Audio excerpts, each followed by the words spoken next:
The intent of this podcast is for entertainment only. Our stories are based on the opinions and thoughts of ourselves and the research we cite. We encourage you to conduct your own research and form opinions based on your findings.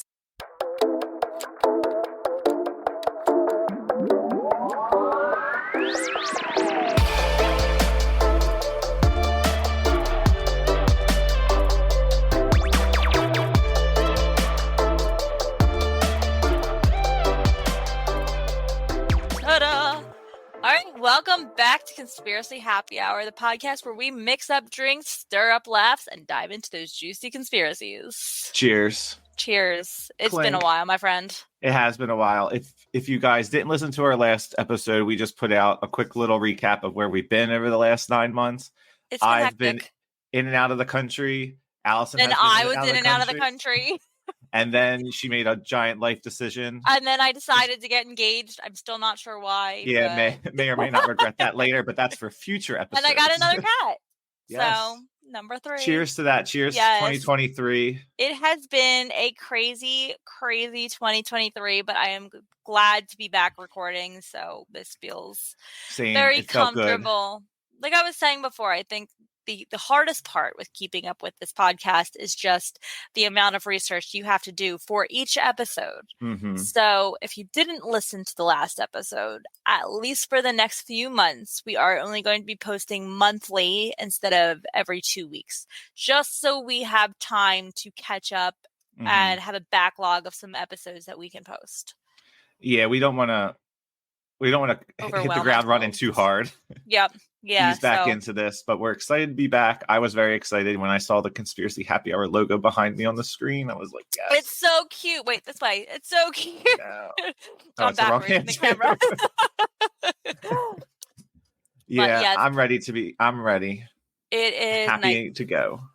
So I guess we should probably kick this off with, in our normal fashion, a Mandela effect. Yeah, hit me. All right. So, for starters, have you ever watched lamb chop on TV when you were a child? Yes, and I used to have a lamb chop. Okay. So, before we started recording, I said to you, oh my God, no, I'm not going to get that song out of my head. Any idea what song was in my head? It's funny because you just said lamb chop, but the Barney song just popped into my head, like what I love you. Yeah. And I'm like, that's not right. What is the lamb chop? This is the song that. Oh, yeah. Sing it for me. This is the song that never ends. It just goes on and on. Wrong.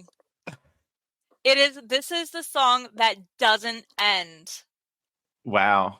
My whole childhood has been a lie. It's been a lie. It's been a lie. We're done. The podcast. I have always sang that as this is the song that never ends. It goes on and on, my friend. Yeah, it doesn't sound right. Not knowing what it was. Yeah, it doesn't even sound right. It sounds like it should be never. Never. It fits better. I don't like it. But it's wrong. Fake news. It has always been doesn't end. This is why we drink. It's like I got to pour myself another glass after that one. I know. Yeah. So, yeah, that was our Mandela effect, and it bothers me, and I'm going to be humming that song the rest of this recording, and probably next. I will not be sleeping tonight now, so haunted by lamb chop. I mean, the wine's going to probably counteract that, but yeah. I know. I'm drinking a white wine tonight. I got handed 6 bottles of wine for Christmas from the director of my team. And seriously? I was like, we all went out to Philly. I gotta stop moving away from the microphone because he wanted to take us out for dinner, and so I was like looking at stuff around where we work, and you work from home, but where I work, because I didn't realize Philly was an option because he has to fly in for dinner. Yeah, for dinner, and he's like, you guys don't want to go out to Philly, and I was like, well, you didn't say. I didn't think that was an option. I was at the old company, we wouldn't be allowed. Exactly. So I was like, you said Philly. I was like, and we ended up go. You sent me pictures. That place looked beautiful. The place was so cool, and actually on the second, in the basement. There's actually a bowling alley. Stop. What was it called? Harp and Crown. Harp and Crown. Yeah, like the instrument. Okay. Awesome place. The food was really good. And we stopped at like the Christmas Village before we went there, and we got a cute little picture of our team. Oh, I love that so much. But when we were about to get in the car to go, he hands it's like one of those canvas, cases of like 6 things. Oh, that has little compartments. And it was filled with 6 bottles of wine. You're like, oh, and he went like this, and then we're like, I thought we was like we one each, like he was just handing it, and then he just like picked another one out of the car and another one. Oh my god, that's amazing! How many people are on your team? There's 5 altogether, but 4 got 6 bottles of wine. Wow, that's this is one of them. Cool. So thanks, Brian. I bought this one for myself at the liquor store, and it's the first time I had this one. It's okay. I'm very upset because I cannot find my favorite wine anywhere right now. It's by White Horse Winery, and I forget the name of it specifically. But it's this white wine that is so freaking good. And I've been to 3 liquor stores in the area, including the one Canals by you, which is gigantic. Yeah, they usually have everything. And they don't have it. And I'm so upset. I wonder if they stopped I'm settling for this. Yeah, this is a Chardonnay. It's pretty good. This is a semi-sweet something. Wine. Delicious. Handcrafted. It's handcrafted. I do have to work tomorrow. Hopefully I'm not too hungover. I mean, I've got half a bottle left. No one. I'm essentially the only person from my team going to be online tomorrow, so it doesn't really matter. I'm going to be online. I don't think I'm going to be working. No, I accidentally took an hour and a half nap today. Okay, so I laid down during lunch and I woke up and I was like, I really doubt that we're going to get popular enough to where my coworkers are going to end up hearing this, but I bought one of those like little mouse jigglers. Oh, it doesn't work? It is best purchase. It was $10. Okay. And you plug it into your keyboard. Like it's just a USB, like a small little USB, and you turn it on. There's 2 settings. So one of them like just slightly jiggles the mouse, and when you look at your screen, you can see the mouse moving. The other setting goes like this and up and down, and like acts like it's scrolling all over your text, and it's like undetectable, untraceable. But my little circle next to my name never goes as away. It is always showing as available. Now I have my phone and stuff in the other room with me, so if I get an email or if I get a WebEx message or something like that I need to answer, I have it. But I'm always showing as available. It's amazing. Best purchase of the year. These new laptops they gave us, they're great, but they're like they time out in less than 10 minutes. Less than 10 minutes. I can go. I'll even be in the office, go to the kitchen to get like a coffee, and I'm back, and I have to like unlock it, and you can't change it because it's locked by IT people. Well, that's annoying. Like I said, this thing it does not fall asleep. It's great. I cannot rave about this piece of equipment enough. It was amazing. I have to look into it. But I forget how we even got off onto that tangent. Something about the 6 bottles of wine, I think, right? I think, yes, the wine is definitely involved. But should we dive into this? Should we get back? I was going to say, do we do our rock, paper, scissors? We have to. We have to do rock, paper, scissors. Best 2 out of 3. Yes. Right? Okay. Ready? Rock, paper, scissors, shoot. Already up to a good start. Just like old times. It's just like we never left. Rock, paper, scissors, shoot. Ooh, tied. Did you do 4 there? What was that? I was like this, and I went to cover my microphone like it was a rock. Okay. All right, ready? Tiebreaker. Proof. I did it. Paper. Tiebreaker. You ready? Yeah. Rock, paper, scissors, shoot. Ooh, I win. It is a Christmas miracle. There's quite a delay on this screen. That's all I got to say. Okay. All right. It is rigged. I rigged first, or do you want to go second? I'll go first. Okay. It's not too often where I actually win rock, paper, scissors, so I'm going to take advantage of it. 2 times? Yes. I'm pretty sure 2 times is accurate. Okay, go for it. So, I know I'm going to give you the option to choose since spoilers, we're recording some back to back. Yes. Do you want like a spooky or do you want a cryptid? Spooky. Okay. Spooky it is.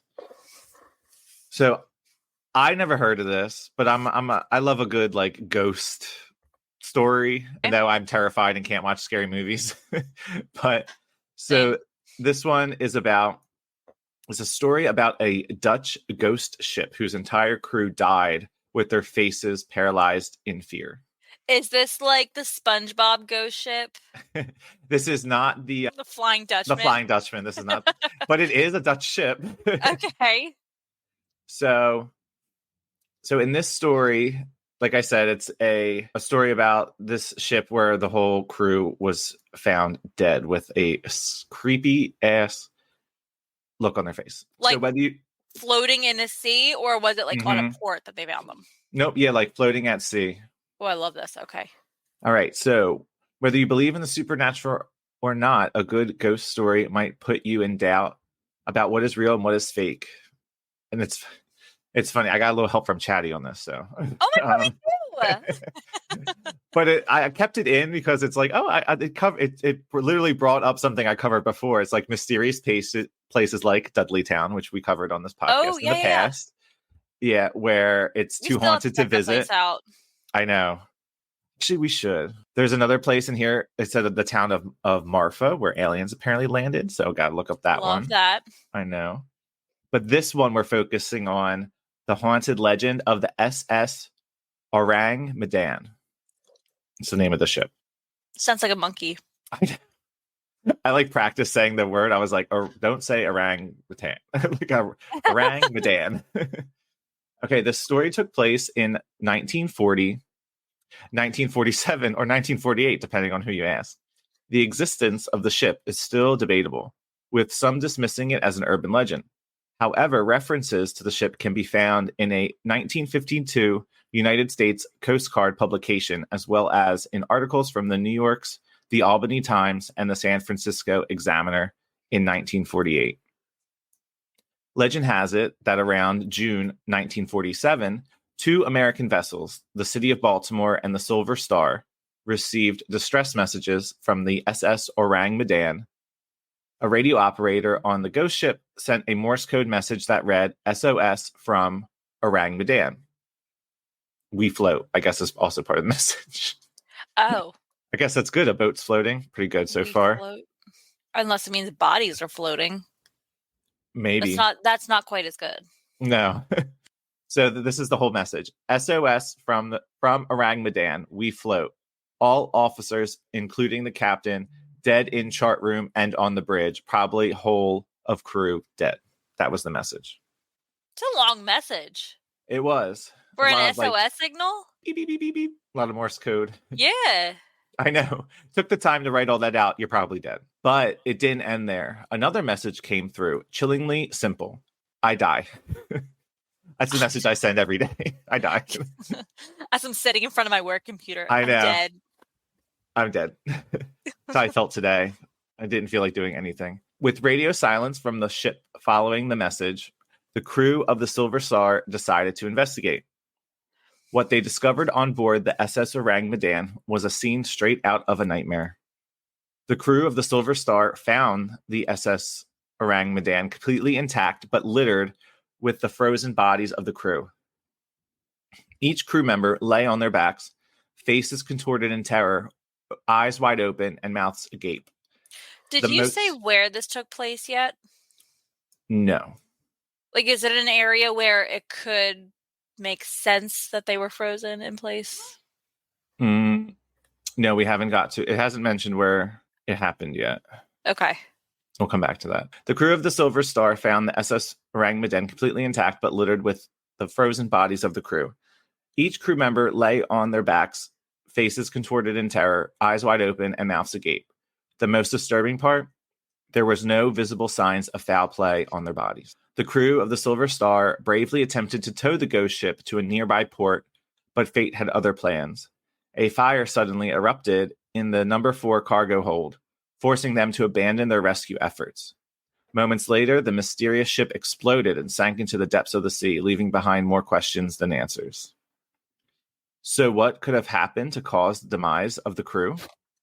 There are several theories, ranging from the plausible to the far-fetched. One possible is carbon monoxide poisoning.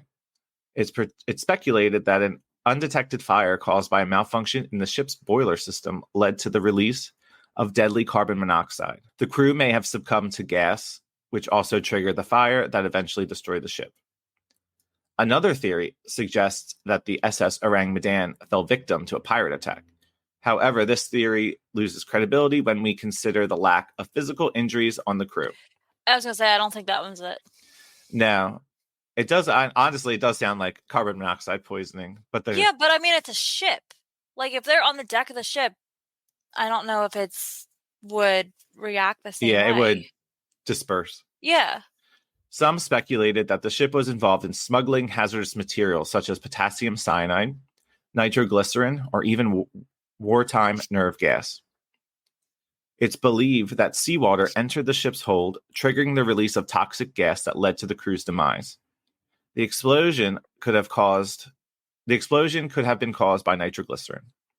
There's even a wild theory suggesting that the Japanese military stored nerve gas on the ship during the war, handing it over to the U.S. military for transport. And then there are those who entertain the possibility of extraterrestrial involvement. When faced with an unexplainable tragedy, the idea of aliens with unimaginable powers becomes tempting. However, it's important to note that there is no concrete evidence to support that. But there's another mind-boggling fault. What if the SS Ourang Medan never existed at all? The discrepancies in accounts, the conflicting stories, and the absence of official reports raise doubt about the ship's existence. Could it be an elaborate legend passed down through the years? Did the Ourang Medan ever sail? All accounts thus far remain unconfirmed, and the details surrounding the ship's construction, maintenance, and history have never been found. The legend of the mythical ship buried beneath the sea remains just that, a legend. That's it. I'm assuming that there's lack of information on this ship or the passengers. Because why would they not do I guess unless they didn't at the time, why would they not do an autopsy of some sort? Well, as they were towing the ship in, supposedly as they were towing the ship in, it burst into flames and sank. So bodies were lost. But the ship was documented, not maybe in, I don't think they found the records of its construction and that kind of stuff in its charter, but it was written about in a United States Coast Guard publication, as well in a New York, not the New York Times. So it was at least a very valid claim that was documented. Yeah, it was published in 3 publications in 1948. That's interesting. Mm-hmm. That's freaky. It is. In my head, I think of SpongeBob.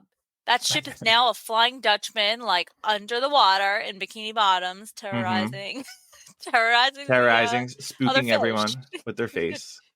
Yeah. But yeah, that's my theory. The fact that their faces were frozen in terror, I kind of get a poltergeist vibe.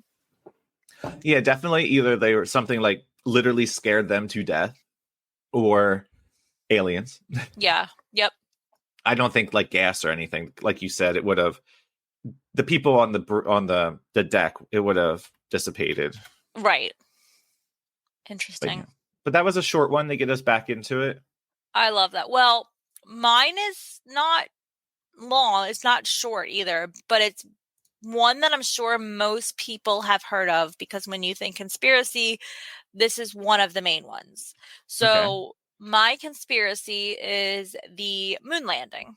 Ooh. So just for a bit of backstory before I begin the conspiracy aspect of it, at the time, the United States and the Soviet Union were engaged in a Cold War rivalry, each trying to showcase its technological superiority. In 1957, the Soviet Union launched Sputnik. This was the first artificial satellite ever. This triggered the race to space as the U.S. aimed to catch up and surpass the Soviet achievements. So President John F. Kennedy at that time set the ambitious goal in 1961 to put the first man on the moon before the end of the decade. So they had 9-ish years. Mm-hmm. And he declared that this was going to be national priority. Now, NASA's Apollo program, which was initiated in response to Kennedy's challenge, aimed to achieve exploration on the moon. This so-called successful Apollo 11 mission in 1969 marked the first manned moon landing. So the space race accelerated technological achievements, leading to innovations in rocketry, computing, and other fields. So landing on the moon symbolized the monumental achievement of demonstrating technological prowess and the capability to explore new frontiers. Which, I'm sorry, John F. Kennedy, like, that was our priority, was getting a man on the moon? We were trying to beat Russia. How about we get out of the debt that we were in at the time? Come on, dude. Nah, that money's not real. The moon. Apparently, to the moon. Debt that this country has acquired. But anyways, so let's get into the conspiracy around the whole thing. So despite the technological achievements showcased by the moon landing, to this day, a significant number of people remain skeptical that we actually made it to the moon. In response to the government's attempts to dispel these theories by emphasizing the impracticality of faking a moon landing in the 60s without the advanced CGI of today's Hollywood. Which kind of makes sense. Yeah, because the initial theory is like it was a set, right? Like a TV set. It was a set, yes. Mm-hmm. But I don't know if there's a real easy way to fake that in the 1960s. I don't know. Could just be my thoughts. But furthermore, I don't think movie magic wasn't that advanced yet. No, not quite. But they highlighted extensive evidence, including numerous pictures, videos, and recorded data supporting the authenticity of the moon mission. Now, this is where people try to debunk all of the documentation that has been provided. So claim one is the flag controversy. Now, if you've ever heard of this, a claim that the American flag should not have been waving in all of the photos that because there's no air. So the moon flag was waving like it was on a breeze, but space doesn't have air. So there's no atmosphere on the moon, which means that there should have been no air to make the flag wave. Mm-hmm. Some argue that the movement of the flag appears fluid, as though it is reacting to air currents. Some conspiracy theorists even go as far as to say that the moon landing was staged, as you said, on a set, and the movement of the flag was just an oversight. As in, I guess, the air conditioning was on, blowing the flag, and it's we forgot to fix that. But whatever, let's just chalk it up to other stuff. Anyways. Claim two is the photographic anomalies. So the moon pics look odd, as in the shadows do not seem consistent, and there's no stars in any of the photos. Now, critics argue that the shadows on the moon landing of the photos appear inconsistent in direction, length, and suggesting multiple lighting sources.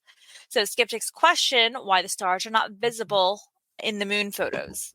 Given the lack of atmospheric interference, there should have been an abundance of stars in the sky, and they should have been shining brightly. So conspiracists suggest that the lighting in the moon photos is too even, like studio lighting rather than natural sunlight on the moon. Some claim that the anomalies in film development or processing could indicate manipulation. So claim three surrounding this is the Van Allen radiation belt. Now, radiation belt would have barbecued the astronauts. So skeptics argue that the Van Allen radiation belts surrounding the Earth have exposed the astronauts to dangerous levels of radiation during their journey to the moon. Critics question why the astronauts did not wear more sustainable protective gear, such as lead-lined suits to shield them. No, I mean, in the 1960s, I really doubt they even knew what a lead-lined suit was. I could be wrong. Does the moon have radiation? Around the atmosphere of Earth, I think. Well, wouldn't the Earth have it too? I don't know. I'm reading a conspiracy. How dare you, Allison? But anyways, don't question me. Question the government. I don't know this shit. I just do the research. Also, aside from that, astronauts' protective gear, the spacecraft shielding was insufficient to protect against the radiation that was encountered. Skeptics suggest that if the radiation in the Van Allen belt was hazardous during the Apollo's mission, subsequent manned missions would face similar risks. So, claim 4 to this. Why haven't we been back? Did they just blow all their funds in the 60s? Mm-hmm. Some argue that the moon landings were authentic. Some argue that if the moon landings were authentic, there should have been a consistent pattern of return missions. The lack of recent manned moon landings indicates lack of capability. Skeptics argue that the infrequency of manned lunar missions raise doubts about the feasibility of sustaining human presence on the moon. Then, this one's interesting.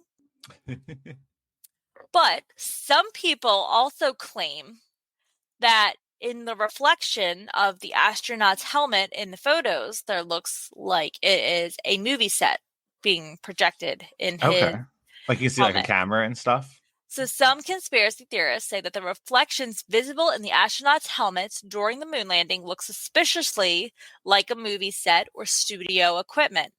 Skeptics argue that the lighting and reflections resembles what one might find on a movie set rather than occurring in a natural lunar environment.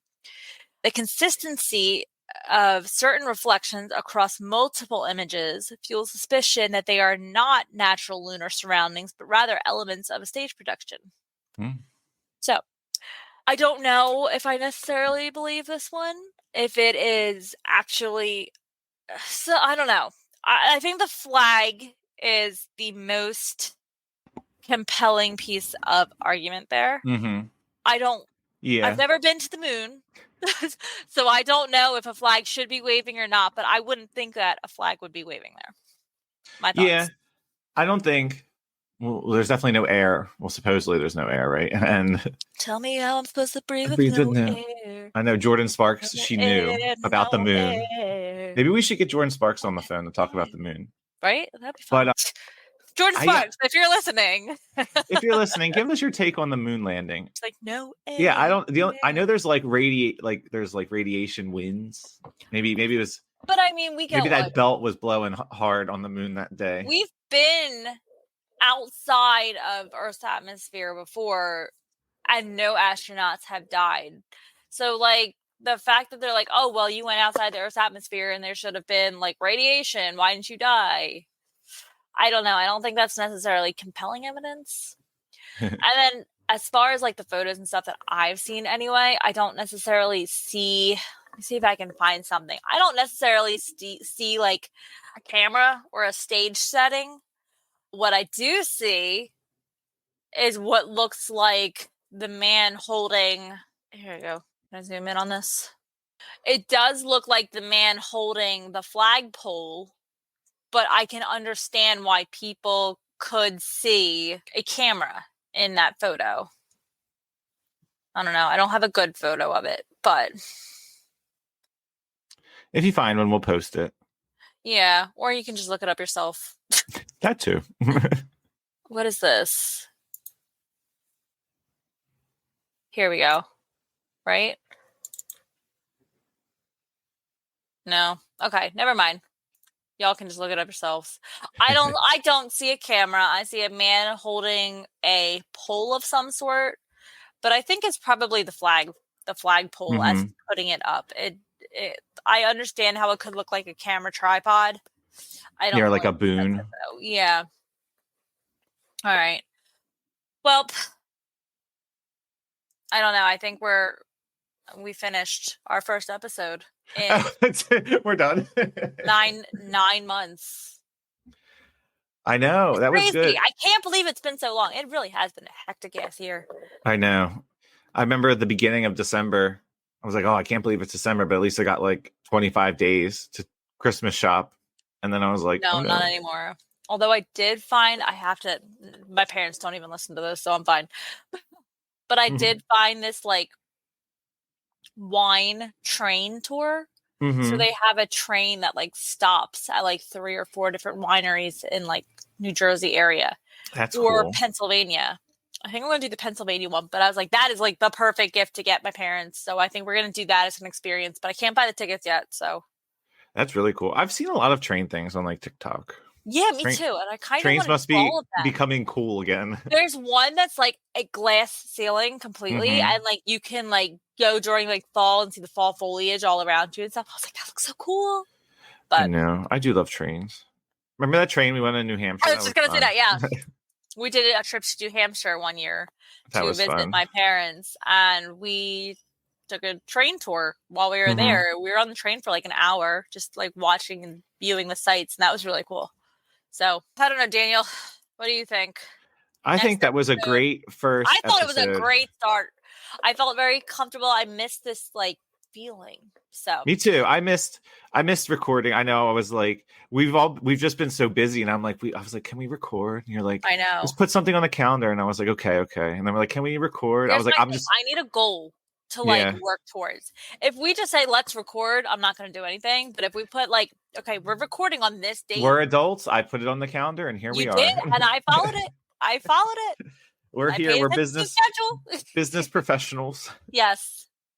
But I think that was a great first episode. I think we should give ourselves a little cheers, and cheers to our friends that are listening. Ching. I've been like sipping this wine like crazy, so I'm not going to do like. I'm already. You can't see it because it's a green screen, but this is half gone. I don't know. If you continue on to the next episode, you'll hear us devolve even more. Yeah. The reading is going to go progressively worse.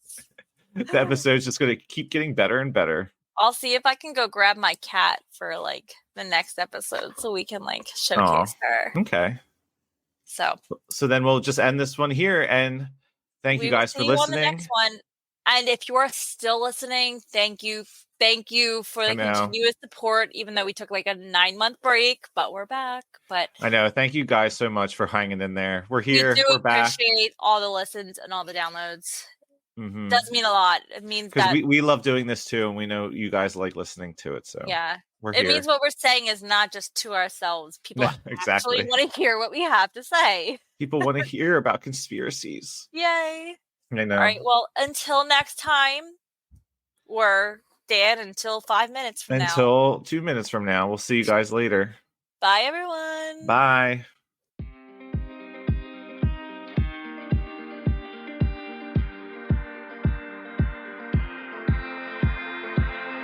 Thank you for listening to Conspiracy Happy Hour. Be sure to listen, follow, and leave us a review on Apple Podcasts, Amazon Music, or wherever you get your podcasts. Have a spooky story, conspiracy, or weird encounter that you would like to hear read in a future episode? Email your story to conspiracyhappyhour@gmail.com and follow the show on Instagram and Facebook at Conspiracy Happy Hour. This podcast is produced and edited by Geckos Media and is part of the Geckos Media Network. Interested in starting your own podcast and not quite sure where to begin? Visit Geckos Media and sign up for a free one-on-one consultation today. Until next time, bye!